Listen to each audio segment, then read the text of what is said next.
At the 2022 BRICS summit, China's President Xi Jinping compared the BRICS economic bloc to a giant ship sailing forward against raging torrents and storms.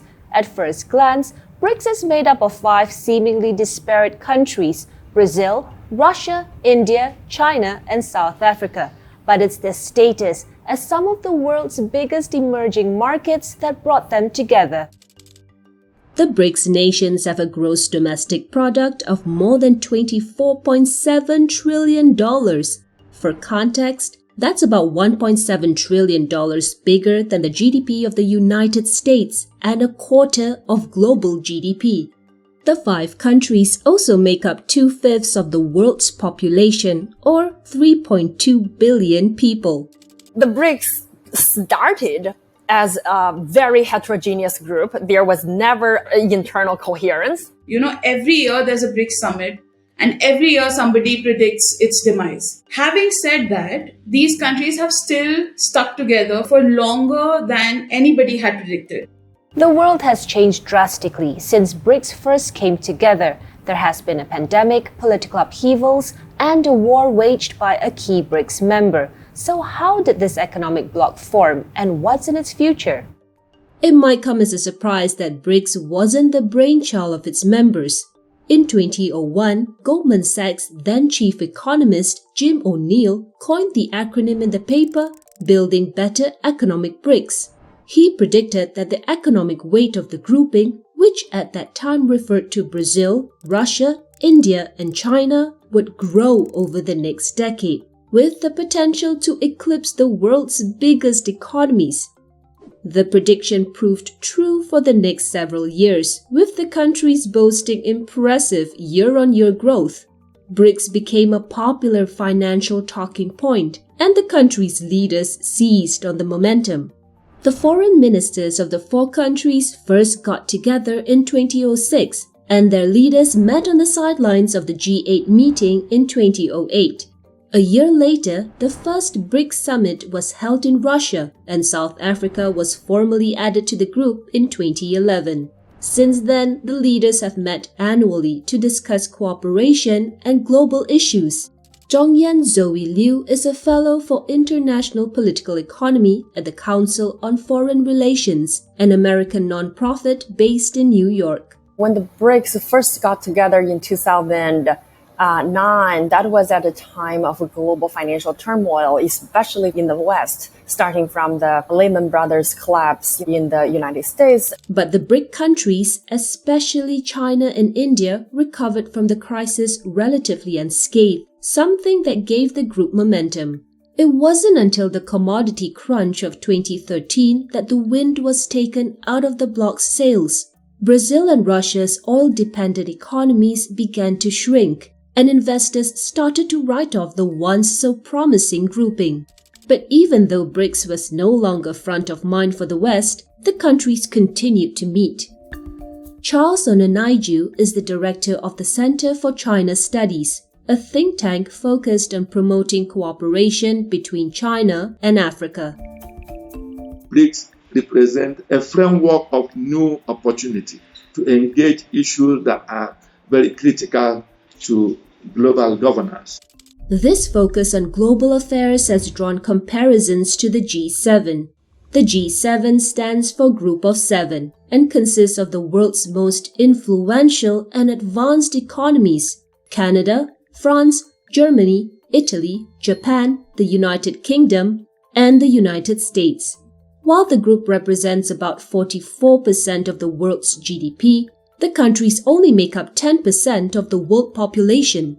You do see BRICS members consider themselves as a global governance structure. However, they strive to make BRICS as a global governance body that is alternative and supplementary to the existing system. Developed countries cannot be equated with emerging economies.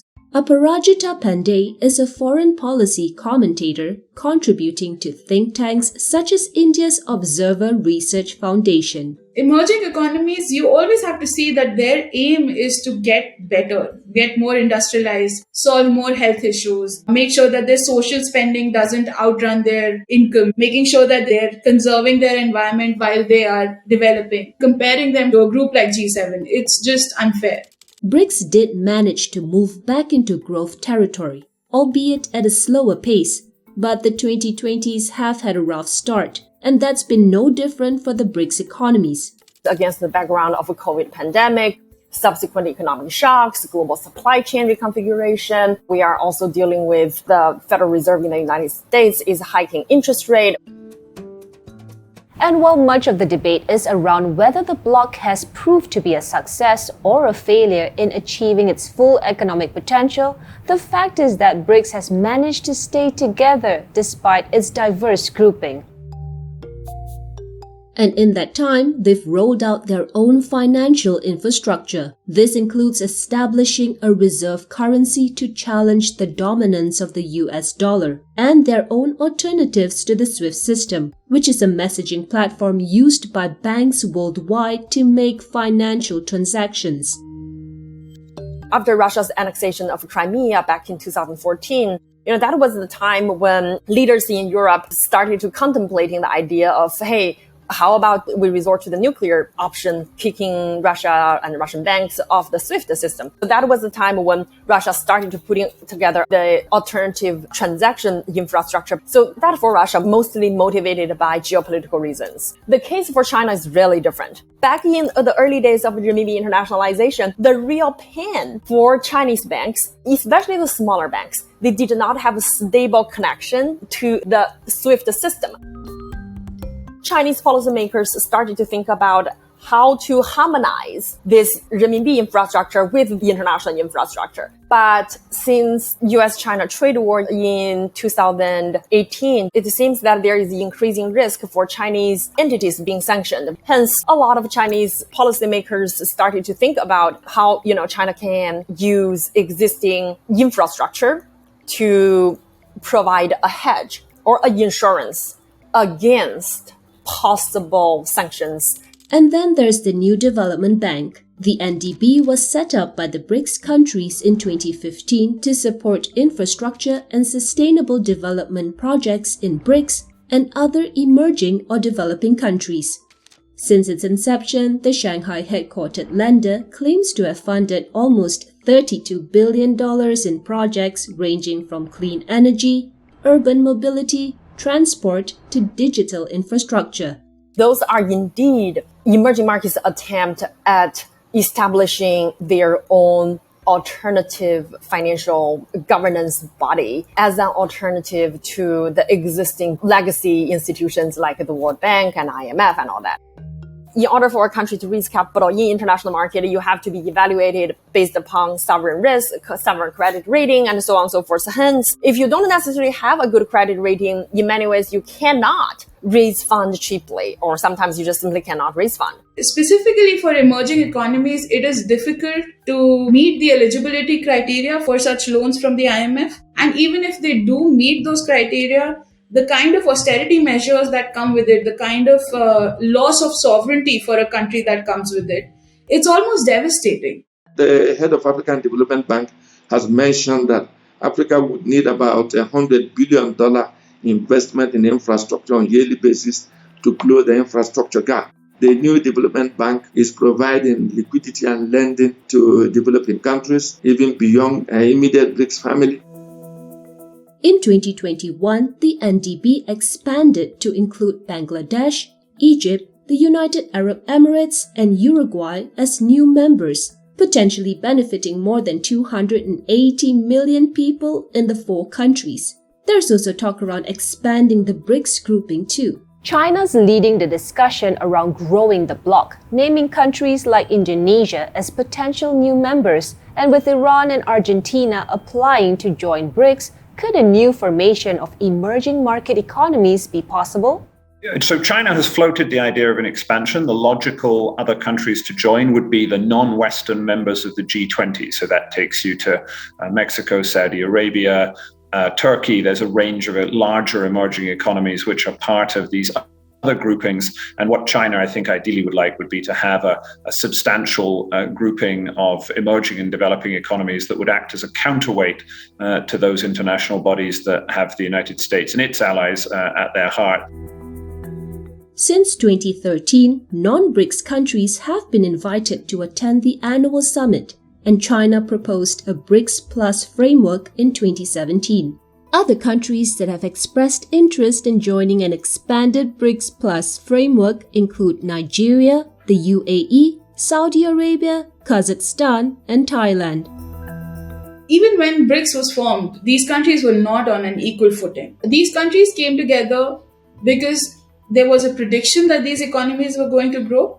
Also because they realized that they had a certain amount of power when it came to the construction of a multipolar world.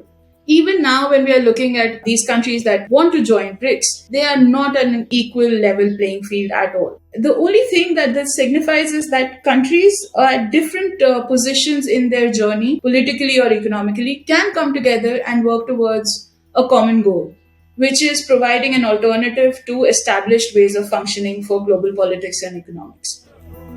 However, challenges still loom. As it is, it's not like the existing BRICS members have been the best of friends. China and India have had territorial disputes, while anti-China rhetoric became a staple for Brazil's Bolsonaro administration during the COVID-19 pandemic, signs that solidarity amongst the BRICS nations might prove to be a challenge. This is the first time of a BRICS summit when a key member, Russia, is waging war against another sovereign state and has since been put under severe punitive sanctions imposed by the West. India, China, South Africa, they all abstained from a UN General Assembly resolution condemning Russia's invasion of Ukraine. Also, the other member, Brazil, did condemn Russia, but then it also criticized the indiscriminate sanctions imposed by the West. BRICS is not a security grouping. It was never a collective military pact. It's economics. And yes, there has been anti-China rhetoric. But at the same time, Brazil is still trading with China. The BRICS solidarity is not written in stone.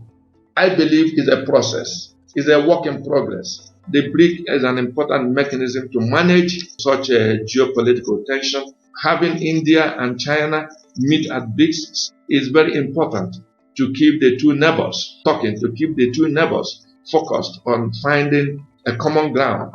Where do you think BRICS is positioned right now in the global order?